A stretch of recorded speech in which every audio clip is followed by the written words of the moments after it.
Good afternoon. No, good evening. Welcome to the Unitarian Church of Edmonton. My name is Corrine Jackson, and I will be your service leader this evening. As Unitarian Universalists, we are bound together not only by a common set of beliefs, but by our promise to support one another in our individual searches for truth and meaning. Guided by our principles and drawing from many sources. We do hope that you feel welcome here. Whatever you believe in or don't believe, whoever you love, however you understand family, whatever your age, race, or ability, you are welcome here. We invite you to join us in a journey of free thought, spiritual questing, and justice-making for as long as you feel comfortable doing so. We extend a special welcome to our visitors this evening. Please join us after the service for conversation. We begin our gathering acknowledging that we are located on Treaty 6 territory. We respect the histories, languages, and cultures of First Nations, Métis, Inuit, and the First Peoples of Canada, whose presence continues to enrich our vibrant community. Now let us prepare our hearts and minds for worship. Let us go, just for a time, let go of the everyday world.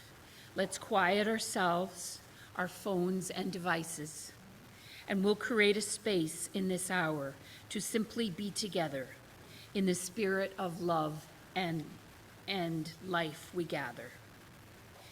In order to focus ourselves on this service, I invite you to an opening time of reflection as we listen to the prelude that marks the start of our service. I would like to invite Andrea and Tim up for the prelude. Andrea Graham has over 30 years of diverse vocal experience, including opera, choral work, musical theater, and featured soloist in blues, jazz, and R&B live projects. She sometimes can even be found singing in our very own Chalice choir. She is joined by Tim Maskell. Tim has over 50 years of guitar-based experience, ranging in styles from rock and roll, musical theater, jazz, blues, and classical guitar. He is even known to pick up a banjo. Tim and Andrea have make up one half of the Andrea Graham Jazz Quartet, and we are very happy to have them here for Christmas Eve.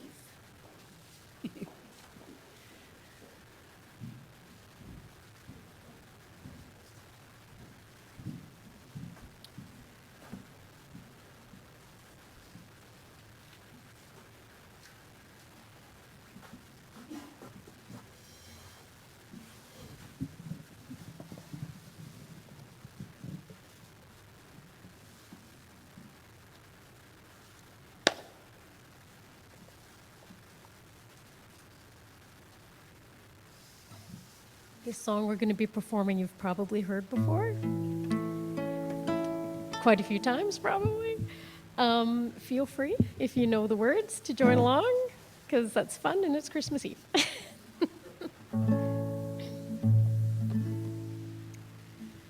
Beneath this snowy mantle, cold and clean, the unborn grass lies waiting for the coat of turn to green. The snowbird sings a song he always sings, and speaks to me of flowers that will bloom again in spring. When I was young, my heart was young then too, and anything that it would tell me that's the thing that I would do. But now I feel such emptiness within. For the thing that I want most in life's the thing that I can't win. So spread your tiny wings and fly away, and take the snow back with you where it came from on that day. The one I love forever is untrue. And if I could, you know I would fly away with you. The breeze along the river seems to say that he'll only break my heart again should I decide to stay. So little snowbird, take me with you when you go to that land of gentle breezes where the peaceful waters flow. If you know it, so spread your tiny wings and fly away,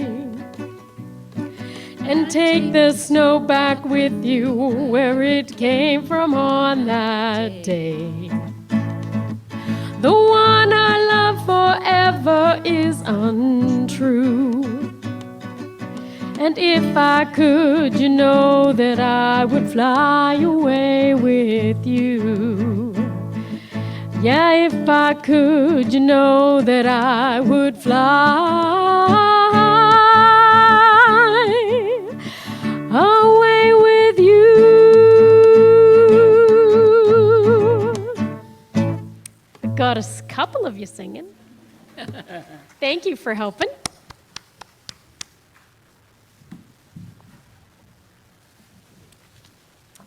I'd like to invite Ruth up to light the chalice candle.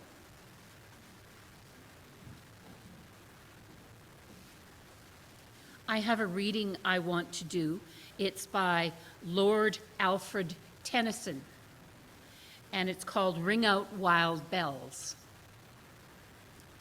Ring out, wild bells, to the wild sky, the flying cloud, the frosty night. The year is dying in the night. Ring out, wild bells, and let them die. Ring out the old, ring in the new. Ring, happy bells, across the snow. The year is going, let it go. Ring out the false, ring in the true. Ring out the want, the care, the sin, the faithlessness, coldness of the times. Ring out my mournful rhymes, but ring in the fuller minstrel in.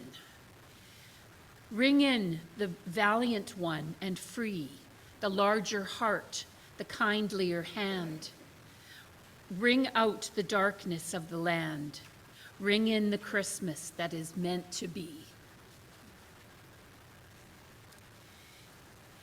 Now we will have a hymn, Joy to the World. It is number 245 in your hymnal.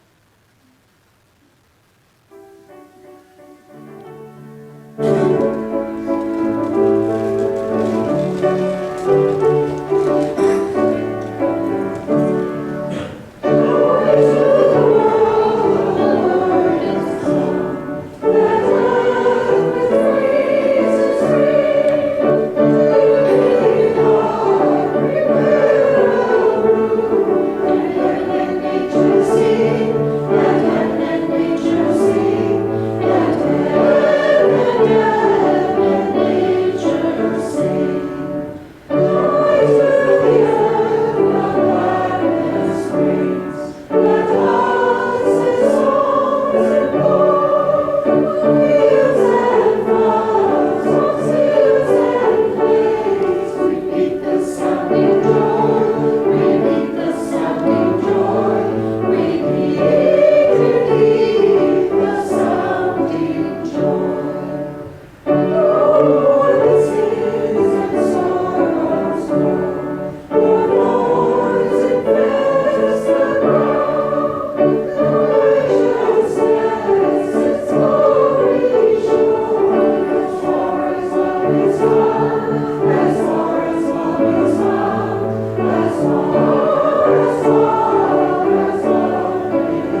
I would like to call up two people to help light the Christmas candles, Robert Begg and Jeff Jackson.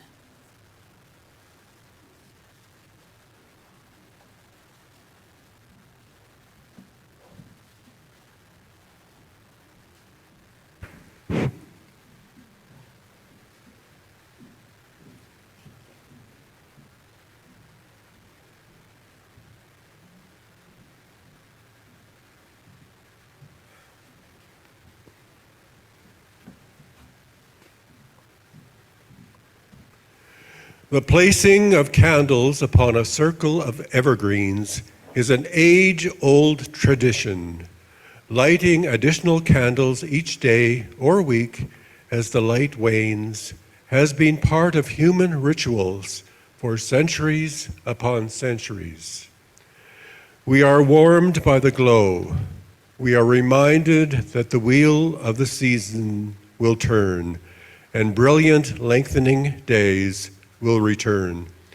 The original Advent wreath in the Christian tradition dates back to the 16th century and included a candle for each of the 24 days leading up to Christmas. For us, here in this time, the circle of evergreens reminds us that life and love will never end. We light candles each week with anticipation as we know a new season will soon be here. Days will become longer, and we know that the warmth of the candles will soon be replaced by the warmth of the sun. On the first week of Advent, we lit the candle of hope. Hope is the motivating force that moves us through times of despair.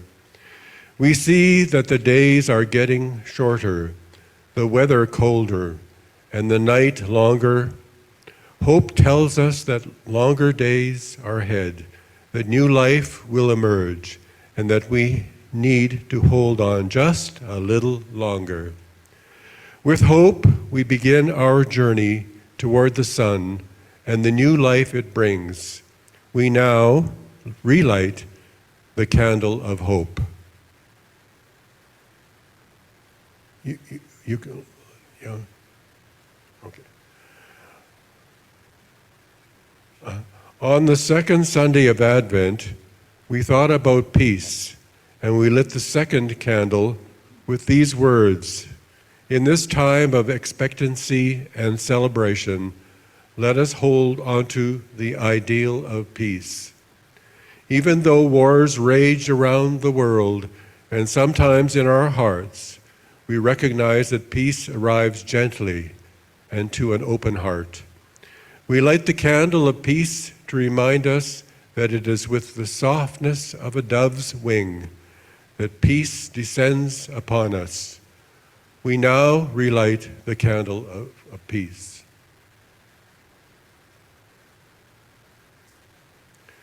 We celebrated joy on the third Sunday of Advent. We asked you, where do you find joy? Is it in the simple things like a warm and fragrant cup of tea? Or in something monumental like the birth of a new family member? In the season,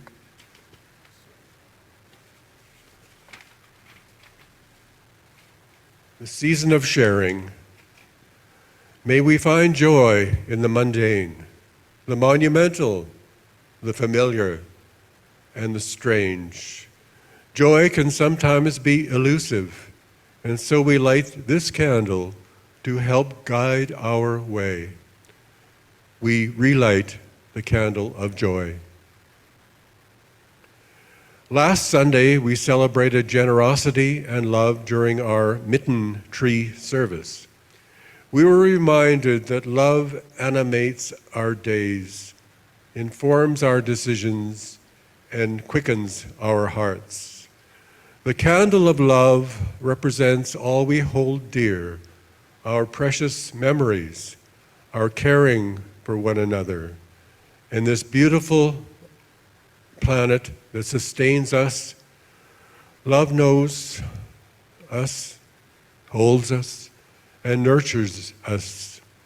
May love find us this Advent season as we rest here for a moment, take in the stillness, and be present to ourselves and those around us. We relight the candle of love.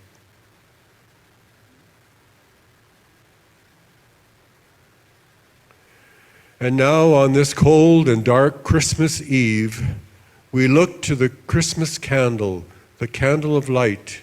We bring light into our world during this time to remind us that the sun is returning. For some, it is Jesus, the light of the world that is celebrated. For others, the sun and solstice that is meaningful. For others, the miracle of Hanukkah. We are reminded tonight that it is the light we seek. We need light within and around us. We need light to guide our footsteps, to warm our hearts, hearths and hearts. And we desire to be a light for those that seek. May we be that light when others need us. And may we find light when our own has grown dim.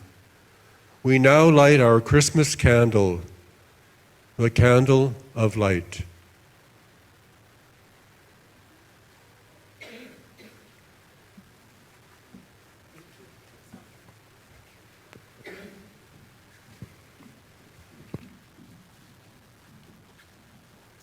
We will now sing another hymn. It Came Upon a Midnight Clear. That is number 244 in the hymn book.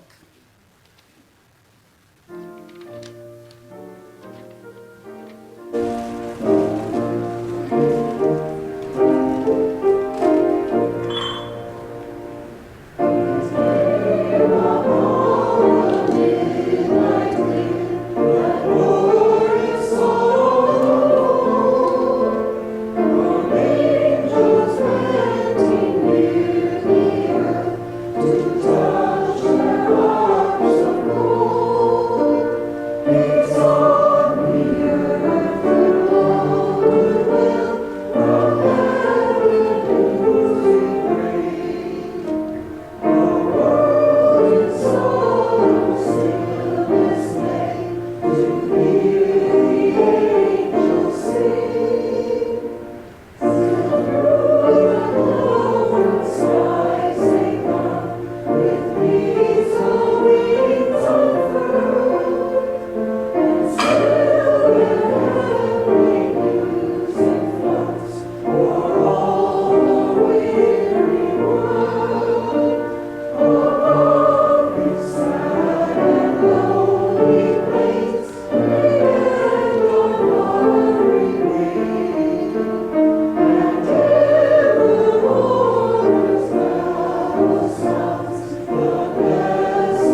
One of the purposes of this church community is to encourage all who gather here to grow more generous in spirit and action.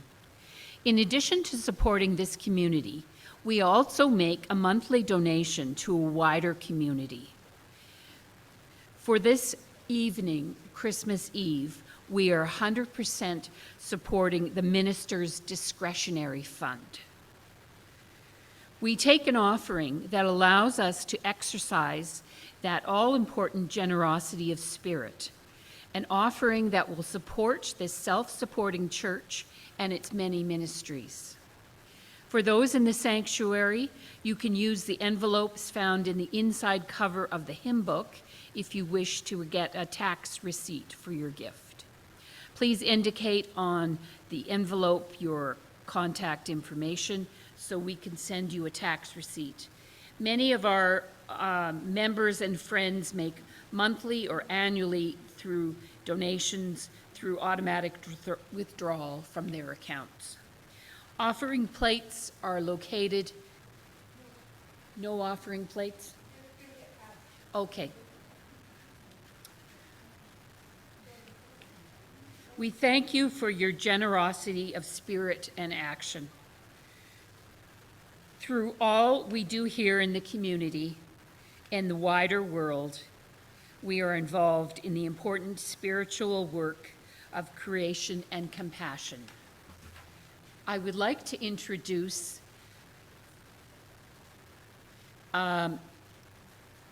Reverend Rosemary and Gordon Ritchie are going to play a duet. Still, still, still.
We will now sing From You I Receive twice.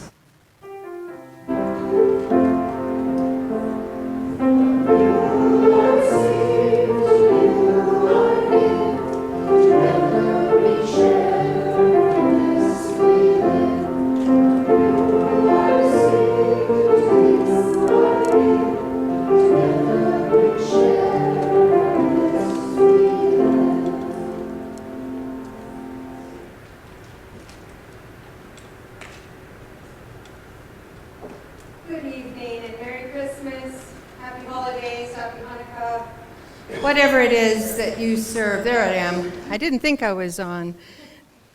I'll start over. Good evening. So glad you're here with us this evening. My name is the Reverend Rosemary Morrison, and it is my pleasure to serve this congregation. I welcome you here on this snowy Christmas Eve, December 24th, just a few days past winter solstice. Let's pause here for a moment, settle into our seats. But first, make sure you have a star to write on, something to write with. If you're joining us online, thank you for being here with us this evening. You could take a piece of paper or a candle or anything really and join us. And maybe you're joining later on our YouTube channel.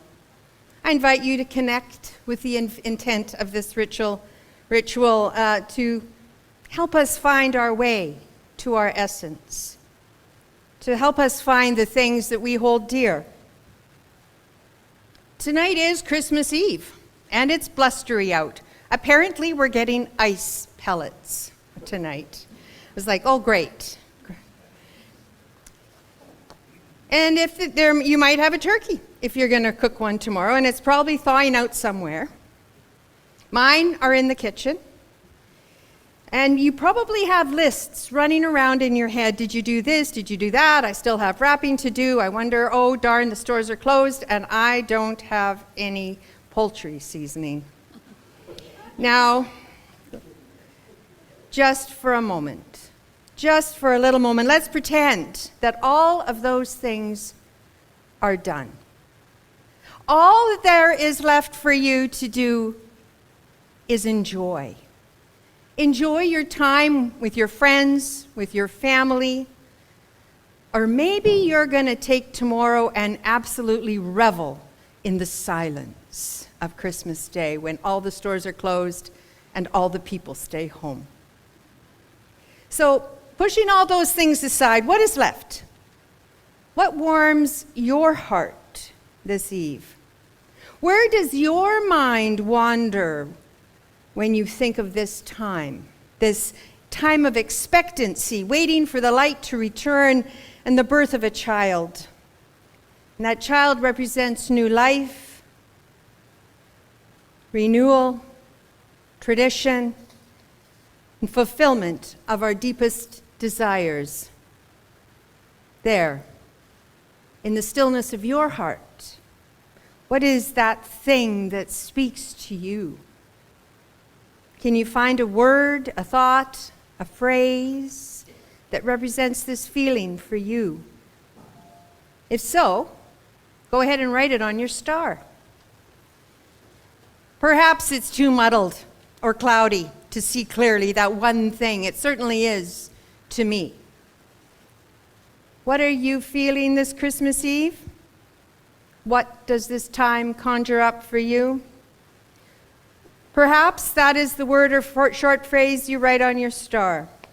Allow yourself to just be. Let whatever enters your mind welcome it and be present to it.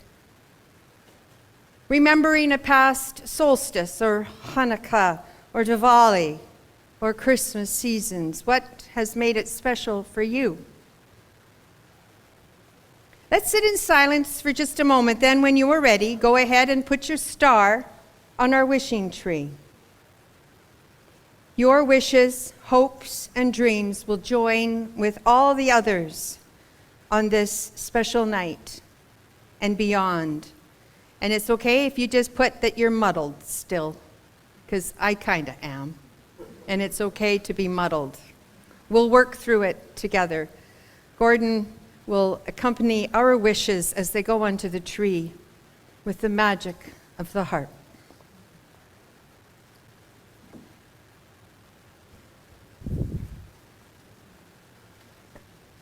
Are you ready to put some stars, some wishes on our tree?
Now we will have another hymn, the first Nowell, number 237.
So a couple of things you need to know. There is an organization, a company called Mocktails, and they come in here 3 days a week and make product, non-alcoholic drinks and bitters for people to have. And I have put their mulled wine in our herbal tea thing. And if we run out, there's lots more in the fridge, so if you notice it's running low, go to the fridge in the kitchen and put another jug in. I can't be there and here at the same time. So please stay afterwards and have a cup of seasonal cheer.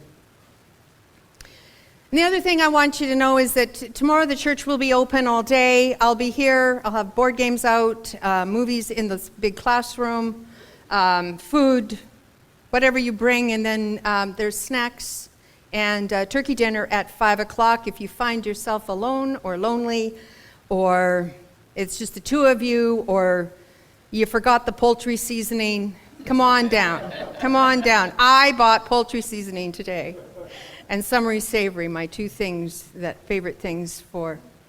And I also want to give you a little warning. You will not be getting out of here on time. This is going to go a little long because I'm really excited about this service, and I packed a lot in. So what I would like to present to you this evening is an excerpt or two from The Best Christmas Pageant Ever by Barbara Robinson. When my children were growing up, one of the traditions I fell into was reading the last chapter of The Best Christmas Pageant Ever. And I think they've now made it into a movie. I haven't seen it, but I'm sure there are many funny and peculiar moments, because there is a lot of really funny and peculiar moments in the book. The book was published in 1972, but it harkens back to a time further back than that. Back to when gender roles were pretty rigid, and like my parents, women did most, if not all, of the domestic work. Also, the story is written in language of the true meaning of Christmas. And once in a while, I think it's really important to ponder the stories and metaphors of this Christian story. So think of it as a story written for any culture, as all stories contain wonders and mysteries. That's what makes for a great story, like this one is. So let's set the stage. I can't read the whole book to you, and I would really love to.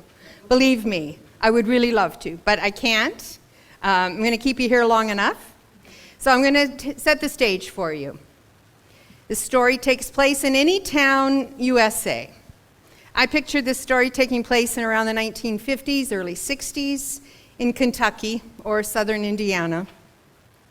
As the story begins, the narrator introduces the herdmans, the stars of the story. And they are, as the author states, or the narrator states, the worst kids the world has ever seen. I kind of doubt that, but that's what the author calls them. These 6 kids, Imogene, Claude, Ralph, Leroy, Ollie, and Gladys, well, they smoke, they curse, they bully other kids, they steal, and they set things on fire and burnt down the abandoned tool house. Speaking of abandonment, their father abandoned them when they were young, and their mother works 2 jobs and has no time to look after her rowdy kids, and has refused help because she says she likes to work 2 jobs because she likes to get away from the kids. The herdman's siblings take care of themselves. The narrator's little brother, Charlie, is a frequent target of Leroy Herdman, who likes to steal his dessert at school. Charlie mentions that it doesn't really matter much because he gets all the snacks he wants at Sunday school. Snacks at Sunday school? The herdman's ears perk up, and they decide to show up the next Sunday to see what they can get. They were only planning a one-time kind of go through Sunday school and find all the snacks. But then they heard about the upcoming pageant. And so they decided they'd stick around and participate. And then the pageant's usual director has an accident that puts her in the hospital, so the narrator's mother is brought in to lead the rehearsals. The herdman kids push their way into the lead roles of Mary, Joseph, the 3 wise men, and the angel of the Lord, the only speaking part. You know, these kids had never heard the story before, and it intrigued them. And they started to learn everything they could about it. Imagine never actually having heard the story. And they become angry about the injustices that Mary and Joseph faced when they were put in the stable, and when King Herod tried to kill the baby Jesus. They are confused by the 3 rich kings bringing jars of oil as a gift, and start questioning and asking real questions that even the narrator questions their own beliefs and the nativity story. Not everyone is happy with the herdmans. I doubted if there was very many people actually happy with the herdmans. And the top of the list was Alice Wenlicken. I'll say it right probably once in this whole time. And Alice was a prim and proper girl who always used to play the role of Mary until she was pushed out by Imogene. She keeps track of every wrong thing that Imogene says and does, hoping that the herdmans will make one major mistake so she can get her mother involved and force them out of the pageant. She sees her opportunity when one of the church women enters the bathroom during the dress rehearsal and finds it filled with Imogene's cigar smoke. The fire department is called, and the church is evacuated in a panic. The dress rehearsal is called off, and the pastor is flooded with phone calls. Don't phone me about people smoking in the bathroom. And the pastor is flooded with phone calls complaining about the herdmans. The pastor, the Reverend Hopkins, talks to the narrator's mother and asks her if they should call off the pageant this year. But she has faith and asks him to let the show go on, saying, it'll be the best one they've ever done. We'll see. But first, Andrea and Tim, I'd love for you to come back up and grace us with your music. A change is going to come.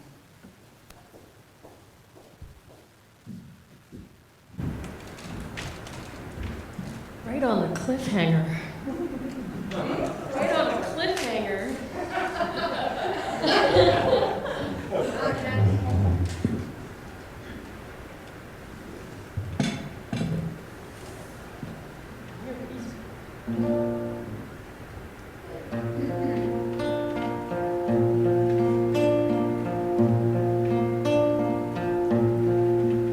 I was born by the river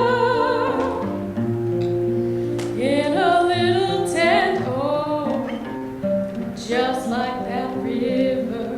I've been running ever since. It's been a long time coming, but I know a change gonna come. Oh, yes it will. It's been too hard living, but I'm afraid to die, 'cause I don't know what's up there beyond the sky. It's been a long time coming, but I know a change gonna come. Oh, yes it will. I go to the movies, then I go downtown.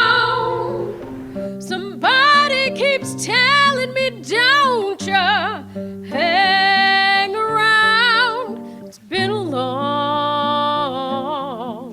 long time coming, but I know a change gonna come. Oh, yes it will.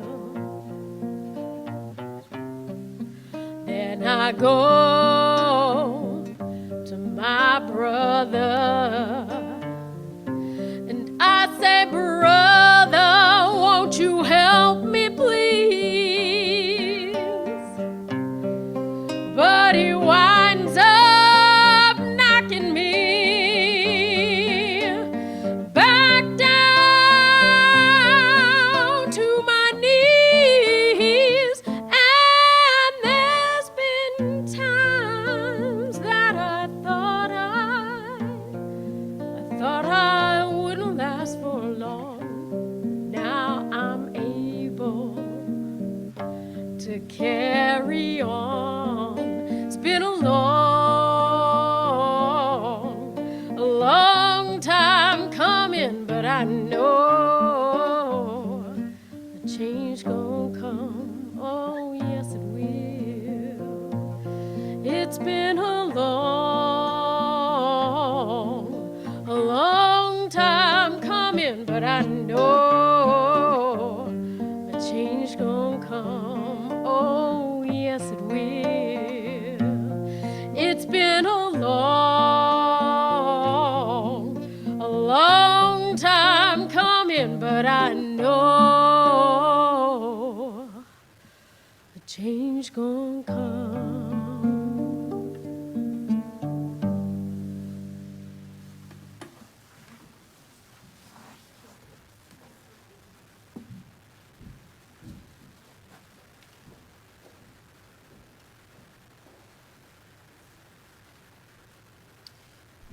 We will have another hymn now.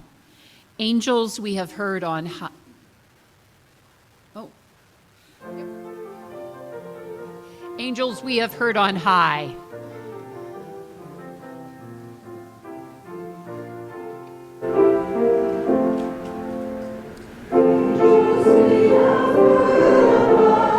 Sweetly singing always, and the mountains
We've been through the summary of the first 7 chapters or so of the book.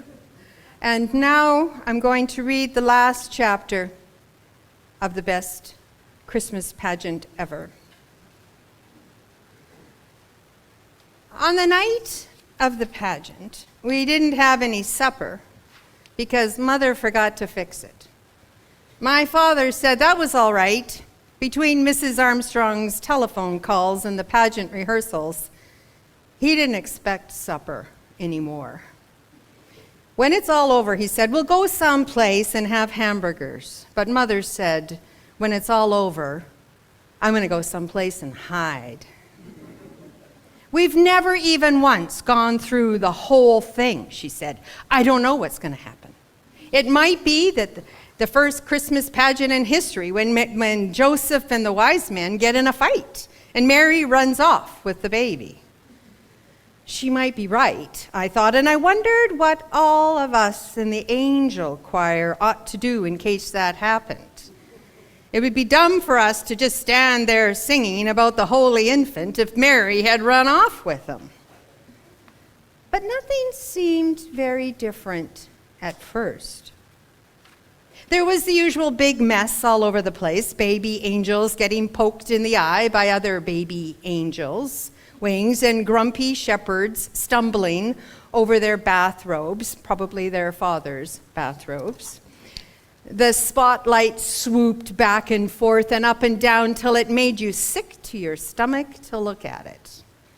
And, as usual, whoever was playing the piano pitched Away in a Manger so high you could hardly hear it, let alone sing it. My father says Away in a Manger always starts out sounding like a closet full of mice. But everything settled down, and at 7:30 the pageant began. While we sang Away in a Manger, the ushers lit candles all around the church, and the spotlight came on to be the star. So you really had to know the words to Away in a Manger because you couldn't see anything. Not even Alice Wendelken's Vaselined eyelids. So Alice's mother, in part of the story that I didn't get to read, Alice's mother was the person that put on the pageant usually, or which she was kind of a bigwig in the church, and she liked her daughter to kind of stand out. So they're not allowed to wear makeup, but she would take Vaseline and put it on her eyelids so that her eyelids kind of sparkled and stood out. Anyways, another character in the story is Alice's eyelids. After that, we sang 2 verses of O Little Town of Bethlehem, and then we were supposed to hum some more, O Little Town of Bethlehem, while Mary and Joseph came in from a side door. Only they didn't come in right away. So we hummed, and we hummed, and we hummed, and we hummed, which is boring and kind of hard. And before long, it doesn't sound like any song at all. More like an old refrigerator. I knew that something like this would happen, Alice Wendelken whispered to me. They didn't come at all. We won't have any Mary and Joseph. And now what are we supposed to do? I guess we could have gone on humming till we turned blue, but we didn't have to. Ralph and Imogene were there all right. Only for once, they didn't come through the door pushing and shoving each other out of the way. They just stood there for a minute, as if they weren't sure they were in the right place. Because of the candles, I guess, and the church being full of people. They kind of looked like the people you see on the 6 o'clock news. Refugees sent to wait in some strange, ugly place with all their boxes and sacks around them. It suddenly occurred to me that this must have been what it was like for the Holy Family, stuck away in a barn by people who didn't much care what happened to them. They couldn't have been very neat and tidy either, but more like Mary and Joseph. Because Emma Jean's veil was cockeyed as usual, and Ralph's hair stuck out all around his ears. Imogen had the baby doll, but she wasn't carrying it the way she was supposed to, cradled in her arms. She had it slung up over her shoulder, and before she put the baby in the manger, she gave it a good thump on the back. We'll leave it there for now, and Alora Kiley is going to grace us with the Christmas song by Mel Torme, and I'm going to run to the piano. Don't hurt yourself. Don't hurt yourself. It's okay, I'm good at stalling. It's fine. Need my mic turned up. You're spoiling the surprise. Hi. Last bit. Here we go. Can people hear me? Because I can't hear myself. So. Yeah. Okay.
O come all ye faithful. Number 253.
Okay, now, where were we? All right. It suddenly occurred to me that this was just the way it must have been for the real Holy Family, stuck away in a barn. They couldn't have been very neat and tidy either. More like this, Joseph and Mary. And I'll just repeat this. Imogene had the baby doll, but she wasn't carrying it in the way she was supposed to, cradled in her arms. She had it slung up over her shoulder. And before she put it in the manger, she gave it a good thump, twice on the back. I heard Alice gasp, and she poked me. "I don't think it's very nice to burp the baby Jesus," she whispered, "as if he had colic." Then she poked me again. "Do you think he could have had colic?" I said, I don't know why not. And I didn't. He could have had colic or been fussy or hungry like any of the other babies. After all, wasn't that the point of Jesus?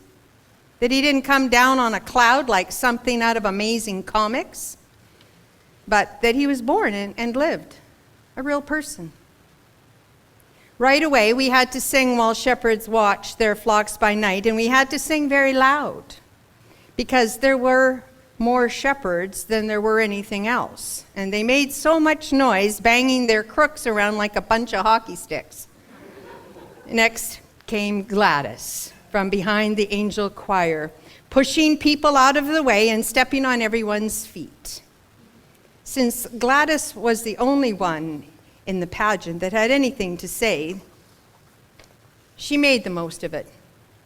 "Hey, unto you a child is born," she hollered, as if it was, for sure, the best news in the world. And all the shepherds trembled, sore afraid of Gladys, mainly. But it looked good anyway. Then came 3 carols about angels. It took that long to get the angels in because they were all primary kids, and they got nervous and cried and forgot where they were supposed to go, and they bent their wings in the door and things like that. We got a little rest then while the boys sang "We Three Kings of Orient Are," and everybody in the audience shifted around to watch the wise men march up the aisle. "What have they got?" Alice whispered. I didn't know, but whatever it was heavy. Leroy almost dropped it. He didn't have his frankincense jar either, and Claude and Ollie didn't have anything, although they were supposed to bring the gold and the myrrh. "I knew this would happen," Alice said for the second time. "I bet it's something awful." "Like what?" "Like a burnt offering. You know the Herdmans. Well, they did burn things, but they hadn't burned this yet. It was a ham, and right away I knew where it came from. My father was on the church charitable works committee. They give away food baskets at Christmas, and this was the Herdman's food basket ham. It still had a ribbon around it saying, "Merry Christmas." "I bet they stole that," Alice said. "They did not. It came from their food basket. And if they want to give away their own ham, I guess they can do it. But even if the Herdmans didn't like ham," that was Alice's next idea, "they had never in their lives before given anything away, except lumps on the head. So you had to be impressed." Leroy dropped the ham in front of the manger. It looked kind of funny to see the ham there instead of the fancy bath salts containers and jars we always used for the myrrh and the frankincense. And then they went and sat down in the only space that was left. And so while we sang "What Child Is This?", the wise men were supposed to confer amongst themselves and then leave by a different door, so everyone would understand that they were going home another way. But the Herdmans forgot, or they didn't want to, or something, because they didn't confer, and they didn't leave either. They just sat there. And there wasn't a darn thing anybody could do about it. "They're ruining the whole thing," Alice whispered. But they weren't, actually, at all. As a matter of fact, it kind of made perfect sense for the wise men to sit down and rest, and I said so. They're supposed to have come from a long way. You wouldn't expect them to just show up, hand over the ham, and leave. As for ruining the whole thing, it seemed to me that the Herdmans had improved the pageant a lot, just by doing what came naturally, like burping the baby, for instance, or thinking a ham would make a better present than a bunch of perfumed oil. Usually, by the time we got to Silent Night, I was pretty bored with the whole thing, and I couldn't wait for it to be over. But I didn't feel that way this time. I almost wished for the pageant to go on, with the Herdmans in charge, to see what else they could do that was different. Maybe the wise men would tell Mary about their problem with Herod, and she would tell them to go back and lie their heads off to him. Or Joseph might go with them and get rid of Herod once and for all. Or Joseph and Mary might ask the wise men to take the baby Jesus with them, figuring no one would look there for him. I was so busy planning new ways to save the baby Jesus that I missed the beginning of Silent Night. But it was all right because everyone sang Silent Night, including the audience. We sang all the verses, too. And we got to Son of God, Love's Pure Light. I happened to look at Imogene, and I almost dropped my hymn book on a baby angel. Everyone had been waiting all this time to do something, all this time for the Herdmans to do something absolutely unexpected. And sure enough, that's what happened. Imogene Herdman was crying. In the candlelight, her face was all shiny with tears, and she didn't even bother to wipe them away. She just sat there, awful old Imogene, in her crookedy veil, crying and crying and crying. Well, it was the best Christmas pageant we ever had. Everybody said so, but nobody seemed to know why. When it was over, people stood around the lobby of the church talking about what was different this year. There was something special, everyone said, and they couldn't put their finger on it. Mrs. Wendelkin said, well, Mary, the mother of Jesus, had a black eye. That was something special, wasn't it? But only what you might expect, she added. She meant that it was the most natural thing in the world for a herdman to have a black eye. Her eye wasn't actually black either. It was all puffy and swollen. She had walked into the corner of the choir robe cabinet in a kind of a daze, as if she had just caught on to the idea of love and the wonder of Christmas. And this was the funny thing about it all. For years, I had thought about the wonder of Christmas and the mystery of Jesus' birth and never really understood it. But now, because of the Herdmans, it didn't seem quite so mysterious after all. When Imogene had asked me what the pageant was about, I told her it was about Jesus, but that was just part of it. It was about a new baby and his mother and father who were in a lot of trouble. No money, no place to go. No doctor, nobody knew them.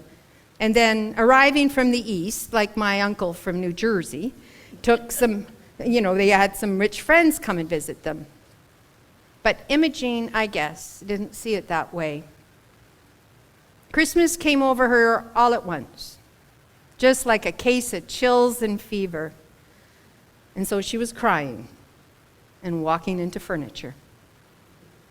Afterward, there were candy canes and little tiny testaments for everyone, and a poinsettia plant for my mother from the whole Sunday school. We put the costumes away and folded up the collapsible manger, and just before we left, my father snuffed out the last of the tall white candles.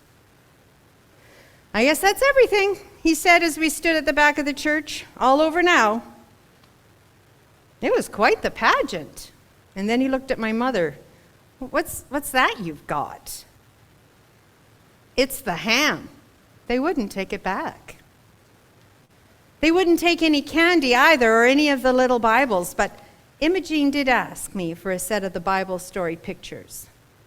And she took out the Mary picture and said it was exactly right, whatever that means. I think it meant that no matter how she herself was, Imogene liked the idea of the Mary in the picture, all beautiful and pure-looking, as if she never washed any dishes or cooked supper or did anything at all except have Jesus on Christmas Eve. But as far as I'm concerned, Mary's always going to look an awful lot like Imogene Herdman. Sort of nervous and bewildered, but ready to clobber anybody that laid a hand on her baby. And the wise men were always going to be Leroy and his brothers, bearing ham. When we came out of the church that night, it was cold and clear, with crunchy snow underfoot and bright, bright stars overhead. And I thought about the angel of the Lord, Gladys, with her skinny legs and her dirty sneakers, sticking out from under her robe and yelling at all of us, everywhere. Hey, unto you a child is born. Andrea and Tim.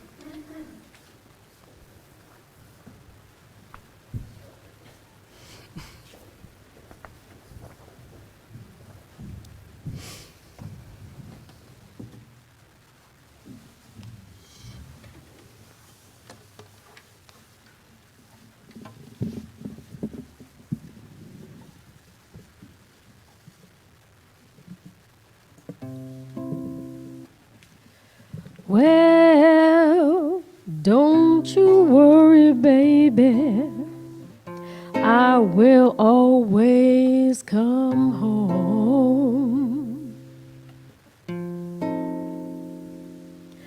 Don't you worry, baby, I will never leave you alone.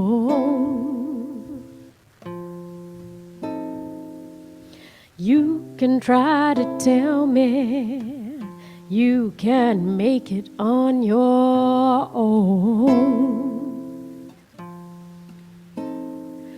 but don't you worry, baby, I'll never leave you alone. No, because I love you too much. You know I love you too much. Well, I love you too much to ever leave you on your own. Don't you fret now, baby, I'll never walk away. Now don't you fret now, child, I am here to stay. You can try to tell me there ain't no other way, but don't you worry, baby, everything will be okay. Because I love you too much. Oh, I love you too much. Well, I love you too much to ever walk away. Now don't you worry, baby, I will always come home. Now don't you worry, child, I will never leave you alone. Now you can try to tell me you'd rather be on your own,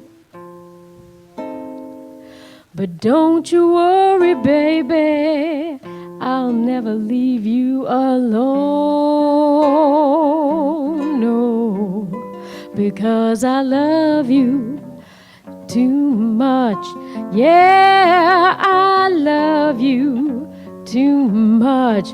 Well, I love you too much to ever leave you on your own.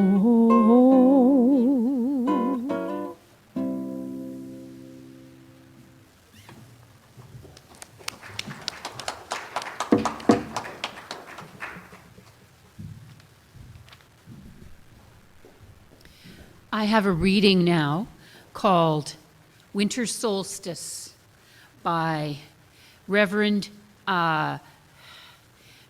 Rebecca Ann Parker. Perhaps for a moment, the typewriter will stop clicking, the wheels stop turning. The computers desist from computing, and a hush fall over the city. For an instant, in the stillness, the chiming of the celestial spheres will be heard as Earth hangs poised as in the crystalline darkness, and then gracefully tilts. Let there be a season when holiness is heard, and the splendor of living is revealed. Stunned to stillness by beauty, we remember who we are and why we are here. Their inexplicable mysteries, we are not alone in the universe. There moves a wild one, whose gestures alter Earth's Should have brought my real glasses. Earth's axis towards love. In the immense darkness, everything spins with joy. The cosmos enfolds us. We are caught in a web of stars, cradled in a swaying embrace, rocked by the holy night, babes of the universe. Let this be the time we wake to life, like spring wakes in the moment of winter solstice. We will now sing. Oh. Okay. Is my mic turned on? Yep. So we're going to close out this evening's service by sharing the light as we sing Silent Night. Please stay seated and pick up your candles. Does everyone have a candle? Then as we sing, we will pass the light, and I'm going to ask somebody to turn off all the lights in the back. Andrew, could you do that since you're right there, please? Thank you. I'm going to light a candle on each side here. First I'll light Corinne's, and then we'll pass them along. As we sing, we will pass the light very carefully from one person to the next. This is very important. As the light comes to you, tilt your unlit candle, so pretend this is your unlit candle, toward the burning light. Then hold your burning candle upright and steady for the person next to you to light their candle from your flame. We receive the light, and it is sometimes not easy as the conditions have to be just right. If we get it right, love and friendship can abound. The light we share reminds us that we are not alone and that the sun is returning. And then, as we pass on the light and share our flame, we become a beacon for others. Pass on your light to those you know, to those unseen and unknown. Share what you have with those who have not. Pass the light. Now we will begin lighting our candles as we sing our closing hymn, Silent Night, number 251, if you're using the hymn book. The words will appear on the screen. When we finish, let's sing the first verse again and then hum until everybody's got their candles lit. And we can feel and see the beauty we are creating together. Then we'll sit in silence for a couple moments. I will not move Tim's mic stand.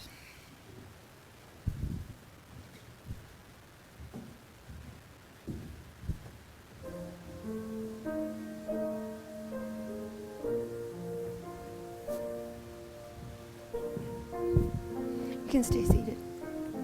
Let him come.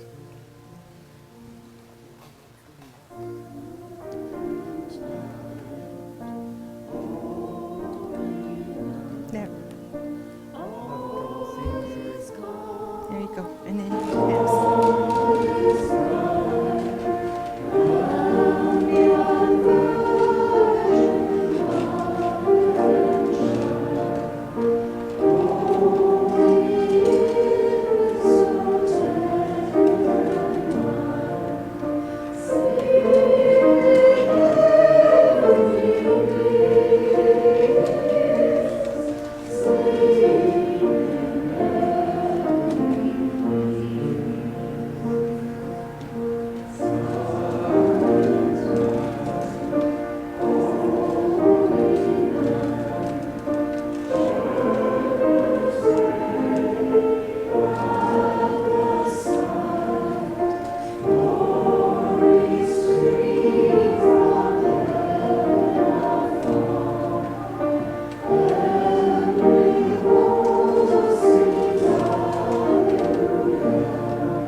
So he paused, and the Grinch put his hand to his ear, and he did hear a sound rising out of the snow.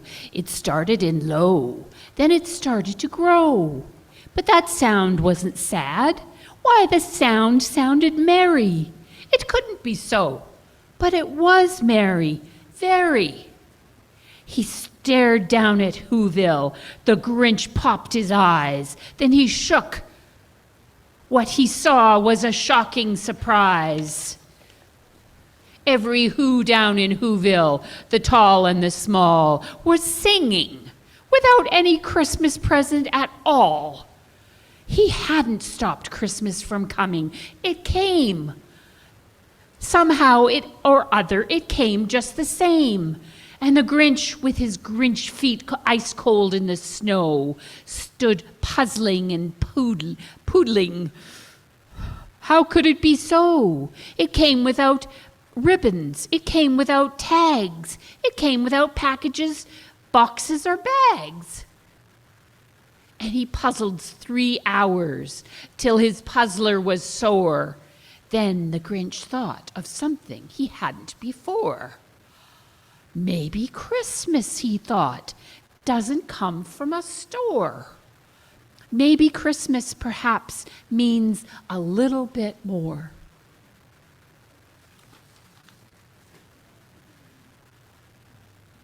Is our chalice still lit?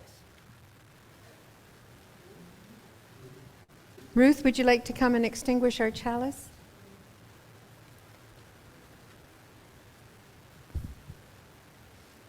If it's still lit. I'm not even sure if it's still going. Okay, thank you. I love that reading, the Grinch. Those are our chalice extinguishing lights. So I will offer you words of benediction, and then afterwards we will have our postlude with Andrea and Tim. And feel free to turn out your lights whenever you wish to before you get wax all over your clothes and your shoes. My shoes are covered in wax. Some of my clothes are as well. So keep your light lit as long as you like, but blow it out whenever you choose to.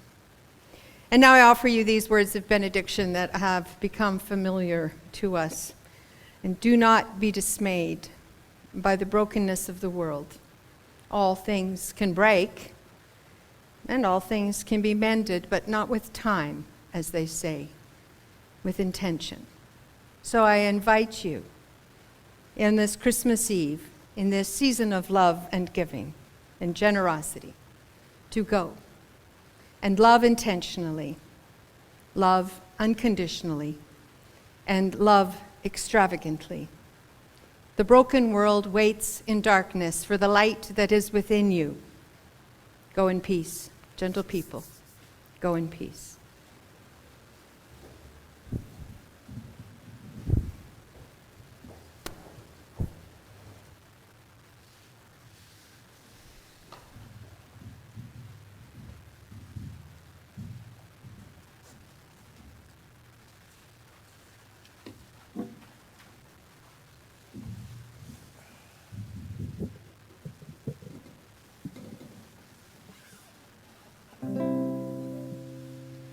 Maybe it's much too early in the game, but I thought I'd ask you just the same. What are you doing New Year's? New Year's Eve. Wonder whose arms will hold you good and tight when it's exactly 12 o'clock that night, welcoming in the new year. New Year's Eve.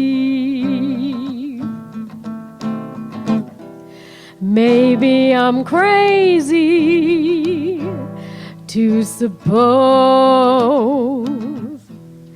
I'd ever be the one you chose out of 1,000 invitations you've received.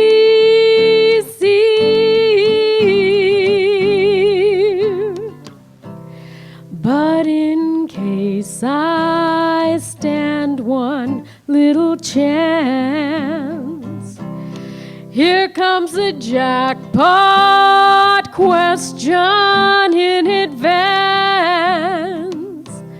What do you do in New Year's? New Year's Eve.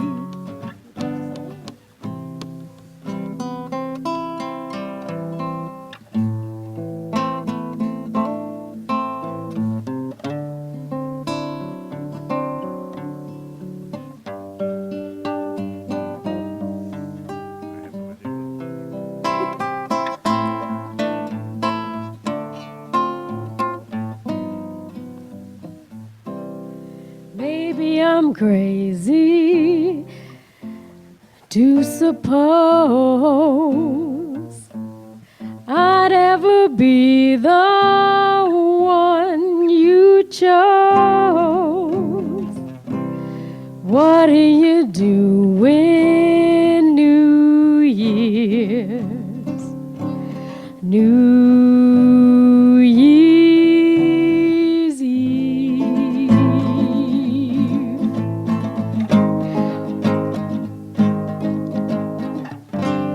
What do you do in New Year's?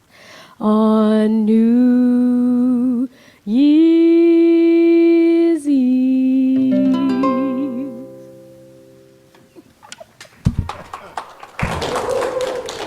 Before you go, I just want to thank you so much for coming and gracing us with your music. And I'd also like to thank Alora Kiley for singing for us this evening. Thank you for Gordon Ritchie on piano and on harp, for you coming out this evening on a cold, blustery Christmas Eve when apparently there's ice pellets coming from the sky.